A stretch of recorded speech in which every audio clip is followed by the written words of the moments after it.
Welcome to episode 21 of the Find Your Voice podcast. In case you don't know me yet, my name is Freya Casey. I'm a professional singer and vocal coach from Germany, and I just love the mindset side of things. Especially as a singer, I have learned that my mind is extremely important when it comes to connecting with my audience or even having the confidence to be in front of people and to be in front of like people in the being in the camera. I don't think I can speak today, but in being in front of the camera, I have learned that my mind is really the only limiting factor that decides, what am I going to achieve and what am I not going to achieve. And in this podcast, I love to share my own experience, my own progress. I have shared all the goals that I have for this year or for the next, the near future. Maybe some are a little bit further away in the future, but I just love working on my mind because it has been the number one factor in helping me become more successful. Yes, I have trained my voice for years. I have a degree in vocal performance. There's my diploma on the wall. And I will probably give you a studio tour eventually. I'm going to get to that in just a second here because I have been working, well, I can't say working hard because I really have only about 3 to 3.5 hours every single day to work to get everything done. So I have to be very focused. That's the time when my babysitter is here to take care of my twins, who are now almost 14 months old. And I have to be very focused. I will eventually share this, but yeah, everything is starting to come together a bit. I wanted to talk today, before I give you some of the updates, about repelling the wrong people. Here's something that I have learned over the years. In the distant past, it's really distant by now, I have always been a people pleaser and I just wanted to be liked. I know that it comes a little bit from my history, having had an alcoholic dad who emotionally really left a lot of scars. But what I have also learned, even since back then, is that it is normal that not everyone likes you, and pleasing everyone isn't really what's going to make me feel better. It's also not what's going to help me be successful. Being somewhat polarizing and standing up for your own opinion, standing up for everything you believe, and being truly and authentically yourself is the only way you should go about doing anything. In the past, I wanted to please people so much, and I'm someone I can mirror someone really well. I will talk to someone and I will just kind of, whatever they throw at me, I will kind of throw back, the way they talk and the mannerisms sometimes and their opinions. I'm very agreeable, I guess one could say. It's partially because it's not hard for me to try to put myself in someone else's shoes and to understand their perspective. And so it's easy for me to agree because it's not about being right or wrong. It's all about, oh, I can see how you could think that way or how that you did that. It doesn't mean that I think everything's right or wrong. There's no judgment.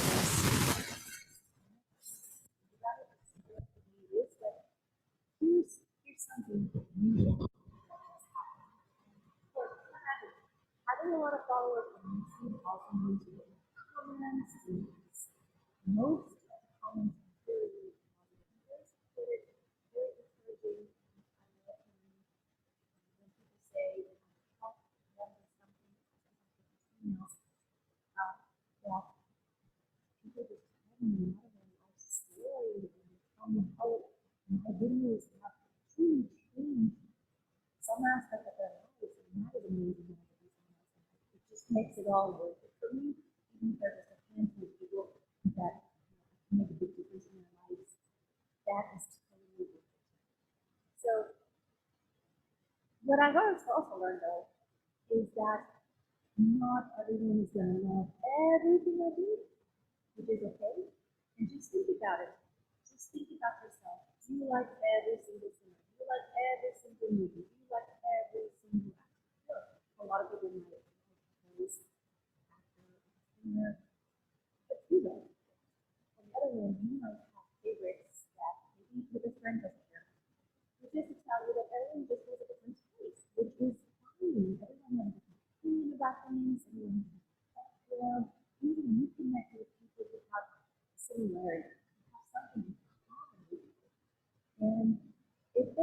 someone who does not connect with you, hey, that doesn't mean you're a bad person, doesn't mean you're a bad person. Same with tell your feelings. So, for example, 2 years ago, I got this really hateful comment or some of my videos. I think they were videos that the person commented. And it was a little bit harder for me to read that, and I was not in a place to read that. It was really easy for me to take that in and take it in myself. The person commented, because I always talk about opening up the space, looking up. Literally, when you see someone sitting in the MRI, which are videos on YouTube about that, someone made, what does that look like in someone in the MRI, and you can see tiny ranges to move up and down. You literally do have the capacity to use that space or to open it up and down. And I was talking to some videos about opening up the space, and that person who's interestingly enough, their account name was Enrique Caruso. I mean, obviously that wasn't Enrique Caruso because he's not alive anymore. But it was someone who claims to know something about singing, of course, and be very knowledgeable. And he's like, lady, there are no spaces to open up. And I felt really attacked, and I felt like I needed to be defensive. But I ended up just deleting the comments. It was just the tone of voice that was just not very nice. And that has become a lot easier over the years to understand that when someone has an opinion, that which they are allowed to have an opinion, but what they're not allowed to do is to do anything to me with that. And that is my decision. See, no one can actually hurt you unless you perceive it in a way that it will hurt you. I know that is difficult to think about, but my coach always talks to me about this. And I have come to understand that that is absolutely true, that no one can actually hurt you. It's only your perception and the way you feel about it that's going to cause you to be hurt. It's not anything anyone else does, provided that's not a physical assault. If it's something emotional, it's purely your perception of what the other person does that does any pain, that causes any hurt. And even when someone passes away, or when something happens that is not like you would like it to be, if there's something that's, we call it undesirable. Undesirable is just a more neutral term. It's not what I wanted. It's not what I had in mind. But who's to say if what's right or wrong and what's good or bad? It's just, I have a very specific way that I want to live my life. And if that is not congruent with someone else's, no one requires me to stay connected to these people. And no one requires me to be their friend. And that's good. It's a good thing. Let me tell you one thing. Recently, I have an email list, of course. There's a lot of people on my email list, and I send out regular emails. And sometimes there are weeks when I send out a lot of emails. Really, there was a time when I sent out an email almost every single day. When someone signs up for my email list, now when you download any of my free programs, there is a little box, and in Germany, there is a law. This is a European data protection law, general data protection law.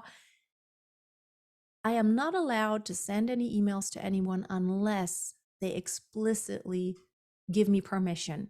So if someone downloads one of my free programs, they enter their email address, they get an email, and they have to confirm it.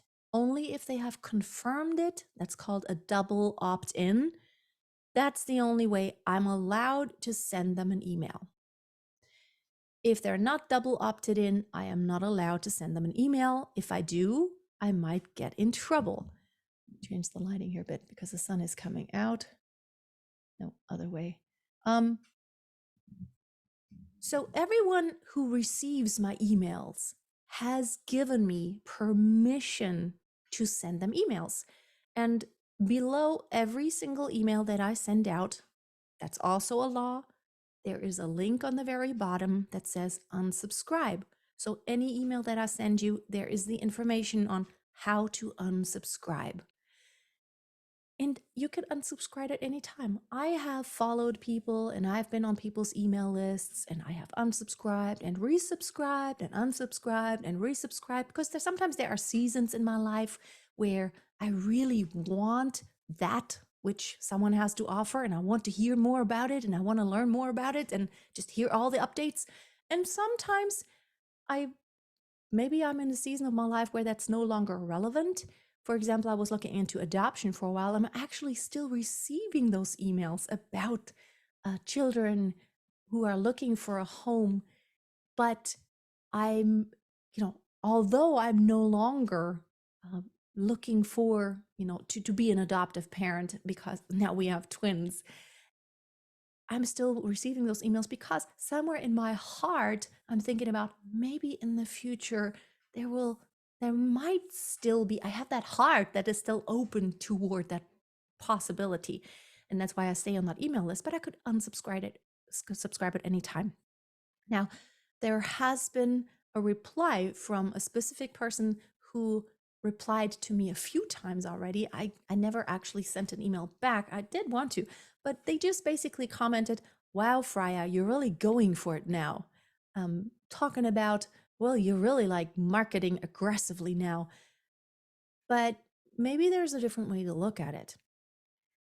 Yes, I have goals. I have income goals, revenue goals to, fulfill the dreams that I have for my family. And that new home, and my coach reminds me of that. It's like, Freya, you're not gonna get into that new home by trying to please everyone. And that is so true. First of all, you can't please everyone all the time. And second of all, you just need to do what you need to do. And the truth is, that person didn't actually say that they didn't want to receive any more emails because they stayed on my email list, obviously, and they continue reading my emails. But I don't look at it as marketing aggressively. I look at it like this because I get a lot of people sending me emails. For example, there was one student in my vocal mastery lab, and she told me, Freya, I've been looking for a way to pay you and to work with you for years. And now you've offered the opera workshop, and that was exactly what I needed. Thank you for giving me a way to pay you and to work with you. And those are the people I'm talking for.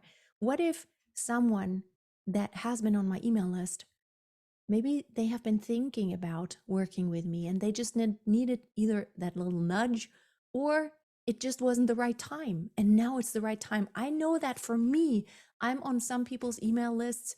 For example, the mastermind group that I'm part of now, I was at the conference of Chris Ducker's conference twice. And I don't know how many years ago, but that was like 4 or 5 years ago, the first conference. I was there twice, then Corona hit, then I had my twins. And so I have been in his ecosystem, but I have not paid any money to him for years. I was in his group program at some point in, like what was it called? Upreneur Academy, I think, for a while. And then I canceled that because I just didn't have the time to spend there that I wished I could have had. And there are always reasons why someone is part of your system or not, or opts in and out. But that just the past couple years were just not a time where I was in a place where I wanted to invest in my growth and in learning more. I just didn't have the capacity on that level. And I'm thinking about, when I send out all these emails, there's someone who really needs what I have to offer. And it's not like, give me your money. It's like, I have this to help you transform, to help you achieve a goal, to help you solve that pain. And that person, at some point, it's going to be the right time and the right thing that I'm offering. That's who I'm talking to. And you know what? Anyone who doesn't want to receive the emails, they can just opt out. So those emails and that reply is like, wow, you're really going for it now, Freya. I feel kind of, you know, I'm smiling on the inside because it shows me that they see that I'm very, very serious right now, but I'm also serious about the things that I offer. It's just a different level right now because I have such a desire to connect with people more and to offer things that are nowhere. Like some of the things that I offer, I don't think anyone offers them. That Vocal Mastery Lab format that I'm running, I just don't think anyone else is offering it the way that I do. There are a lot of self-study courses out there, but I don't think there's anyone who has a program in a group setting, but where the the people who are to be coached have personal access via video chat every day. Well, in reality, it's 3 days a week where I give everyone access to me because on Thursdays and Fridays I have to create content such as this podcast and all my videos on YouTube and TikTok. Like I have a video 5 times a week, and twice a week I have 2 videos on that day, Mondays and Fridays.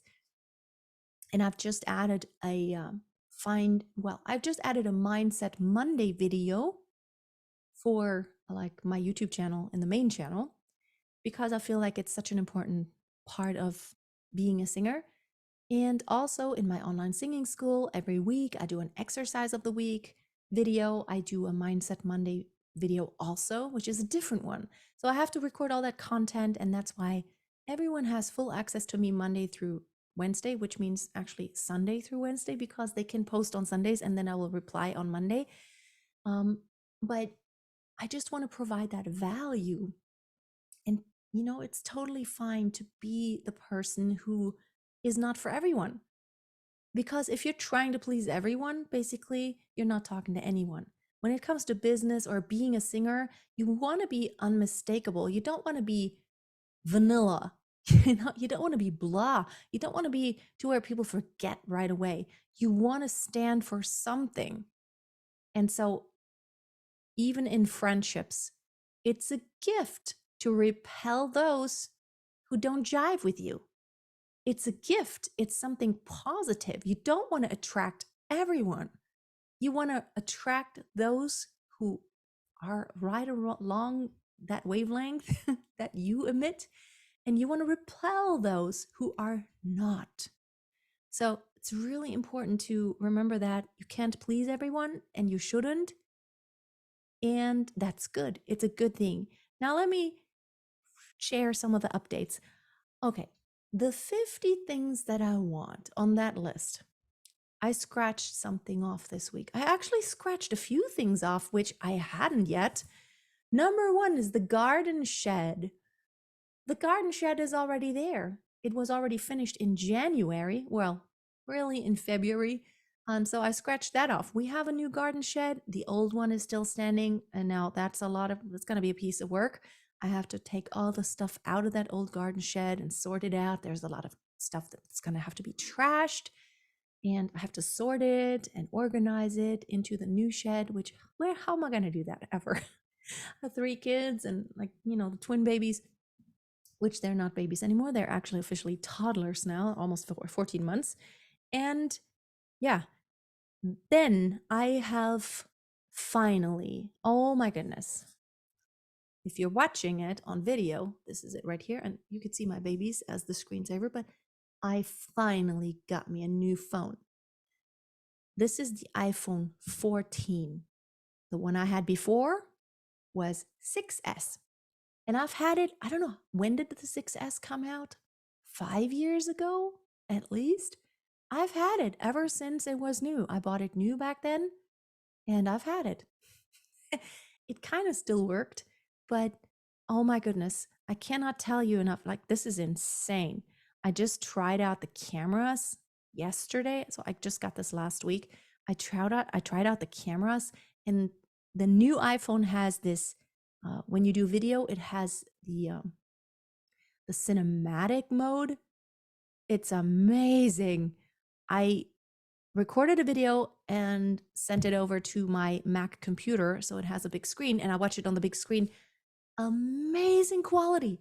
The background is blurred, and you can easily adjust aperture and, the brightness and the shutter time. It's crazy. Really, it's almost better than my DSLR camera. And I'm thinking about maybe I should just use that to make videos because it's amazing. The sound is much better. My old phone made noises when I had it like in certain apps, like Voxer didn't work right. The sound was messed up just in that app. And even in my Marco Polo app, where I give my feedback to my vocal mastery lab students, the sound it had that rattling sound when I recorded sometimes, which is, I mean, really, it was just hot. It was more than time to upgrade. And I'm so happy I finally upgraded. Now, the thing I'm very, very excited about, next week, I'm going to go to England for 3 days. It's the first time I'm going to be away from my twins. And when I come back, it's going to happen so quickly. April 1st and 2nd, I'm running my first in-person workshop right here in my studio. Of course, in the future, my goal is to run that in my new home. I'm still in my old home, and it's not big here and it's not fancy. It's, but I am being that person that I want to be when I'm in my new house, and I'm doing the things that I'm going to do in my new house. And I'm going to make it work for now. I'm so excited. I have a few people who have signed up for my workshop, and they have so far, everyone has purchased a VIP ticket, which gives them, after the workshop, 1 month of access to me through the Marco Polo app, where we can work through anything they want to. And all the people who have signed up so far have purchased a VIP ticket. And I'm so excited because these people have told me their stories. I've had email contact already. And I am very excited about working with them and about really rocking their world. I'm really going to give it my all. And I'm so excited about sharing a lifetime of experience. And that's what I'm talking about. It's really about the value and attracting the right people. It's only a few people who have registered. It's high priced. It's $2,000 for the regular ticket and $2,500 for the VIP. But for that, you know what? I'm so motivated to give it my all. Lunch and dinner is included. Of course, I'm going to invite everyone to the local restaurant here when we go out to eat. And it's just going to be amazing. And I'm very much excited about this. Now, let me give you another update about my studio. If you're watching this, you can see the different perspective. I have those shelves behind me now, which I think, eventually I'm going to style them a little bit more nicely, but that is a nice background. And I have the new tabletop that I picked up at IKEA this week. Very nice. I have a lot of space now. It's 2 meters and 46 centimeters. So more than like 2.5 meters, almost 2.5 meters of space width. And I have some shelves underneath, and I will give you a tour eventually, but right now it's a mess. I have not set it up like I wanted to. I just kind of made a quick switch so that I could start recording here and create my content. My keyboard, I have found something where I can put the keyboard stand on. It's like two on the left and on the right. I can put both sides of the keyboard stand onto this little sled that rolls. And so there's one sled on the left and one on the right, and each one has 4 rolls. And now I can slide my keyboard out from underneath the desk where I'm sitting right now, and I can slide it under. I was thinking about doing something like a pull out, like a drawer pull out below the desk. But here's the thing. I might sometimes even want to roll my digital piano toward the side, and I would not be able to do that. So this way now, I can still stow it away below my desk, but I can also roll it wherever I want to roll it, which is really cool. I like that. Now, of course, because it's that rolling device, there's something on the floor now. But if I wanted to clean, it's quite easy. I would just have to unplug the back like all the things that are hooked up, and I could pull it out and move it anywhere to, vacuum down there and to clean up in the corner. Also, I'm actually using it right now. I have hooked up my Rodecaster. This is a really cool device. It's an audio interface in which I have plugged in my microphone. I can plug in more devices. I could plug in my e-piano, which I will. I could plug in another microphone or my phone or my tablet and play music on it as like a backing track or something.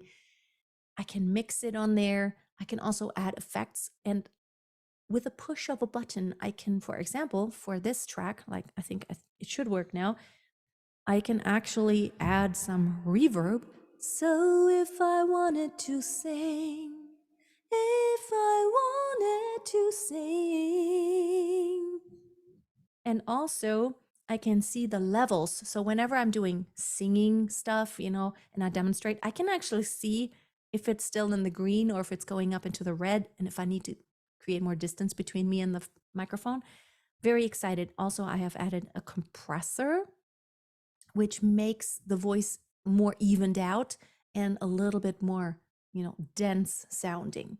Even the speaking, I think that's really important to have like a little bit of a compressor to even out the sound. Really excited about that. I have not even, just yesterday, I just put in a few settings. I have not even begun to use the full range of this thing. But it has a few inputs that I have not even used yet. That's exciting. Now, another thing, and I can show you for those who are watching, I have not even hooked it up. This is the Elgato Stream Deck. I can do a lot of things with that. What I want to do is do transitions. So when I do like share screen or slides, I also want to share my tablet, my iPad, because sometimes in music, I might want to scribble something down or show some sheet music, which is on my tablet. I have a lot of sheet music on my tablet and I want to share it with my, with people that, and I explain something, or when I play the piano and I sing something so that people can follow along. That is something, for example, that I can do with that. And I can use all these buttons and I can tell the buttons what they are going to do. So the audio with a Rodecaster and all the other functions with a Stream Deck. It's gonna be, I don't know yet. I might have another pull out.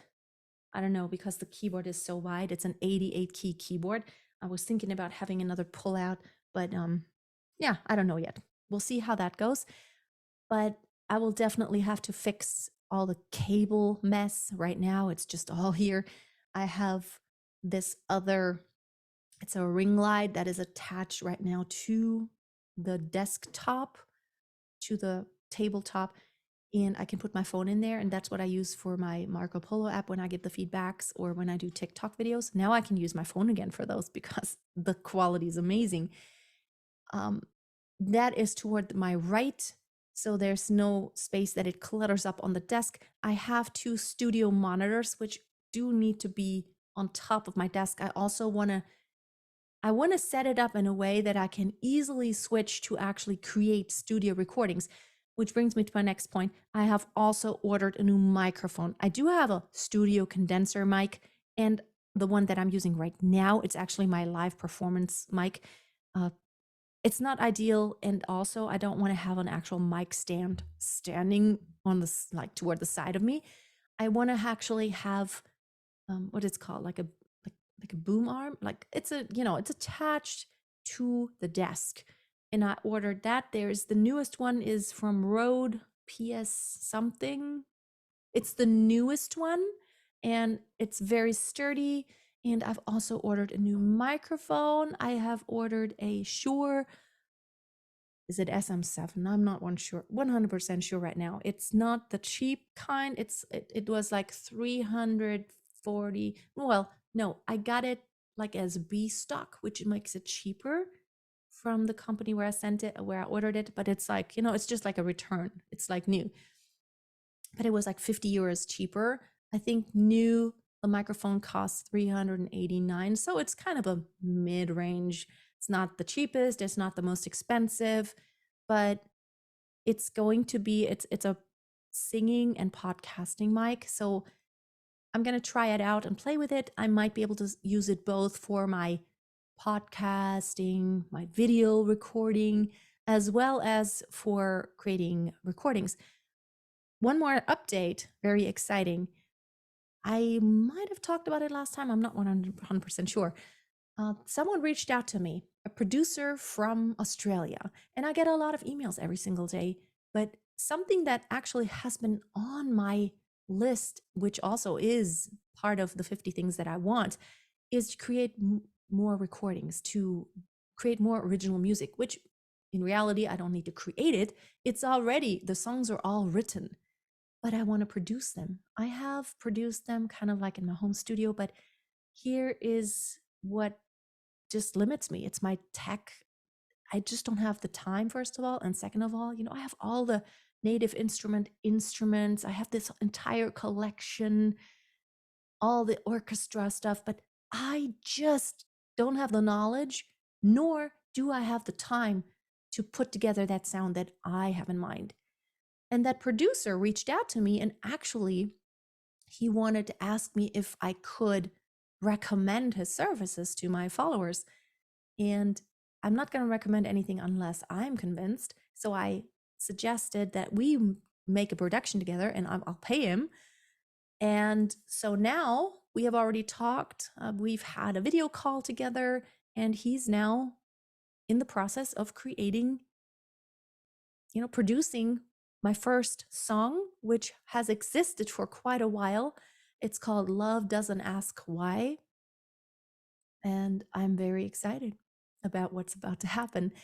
We talked about the ideas. I want an orchestral intro and an orchestral interlude.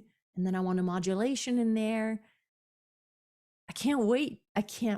It's going to be. And so maybe I'm going to use my new microphone to actually create the recording. So I'm going to send the vocal track to him. It's just going to be a wave recording. I'm going to send it his way, and he's going to use it and put it in there. And that is something that has been on my heart for such a long time. I am on Spotify with a few songs that I have produced myself, or that maybe a couple of them someone else produced. But now I'm excited. I have someone in, when I listened to the recordings that he has produced, I love what he did. So I'm confident that he can help me create that sound that I really have in mind. So I think that's all the updates for today. This month is in full swing. Today is March 10th. And because I am still promoting my in-person workshop, I don't know yet what the revenue will be, but I have decided that I'm going to go ahead and shoot for the 20K this month. And again, it's not just about the money. It's about providing the value. The more revenue I get, haul in there, the more value I have provided. And my music theory for singers course is going so great. I've put in a lot of work this month for that, created a lot of those lessons. It's going to become an evergreen course, or I'm thinking about actually maybe running some sessions, because I think those live Zoom meetings that I do every week for 6 weeks that the course goes on, I think they're very valuable for people. So I might just offer maybe once a quarter a session to where people can sign up for 6 weeks. And then they also have the weekly Zoom meetings along with all the course material. And yeah, I'm just excited about that. It's something I just created, almost done with it. And new ideas coming to me all the time. Thank you so much. If you have not subscribed, whether you're listening just to the podcast or you're watching on YouTube, subscribe to get more updates. And I want to just let you know it's all possible. Everything you have ever dreamed of, you can do it. And I want to be that example. I want to just share my case studies. And along the way, I want to share the things that go on in my mind, the things that I'm working through, the things that I've learned, the lessons that I've learned to help you create the life of your dreams. It's what it's all about. We only have one life. We're given one life, and every day is precious. You can only live every day once. And after it's over, it's only a memory. So are you going to make great memories, Or are you just going to spend your time doing something that doesn't really matter to you? Be blessed. I'll talk to you soon. And always keep dreaming big. And don't forget, it's my saying, it's above my bed. A winner is a dreamer who never gives up. And I always add to it, and who never stops taking action. Bye.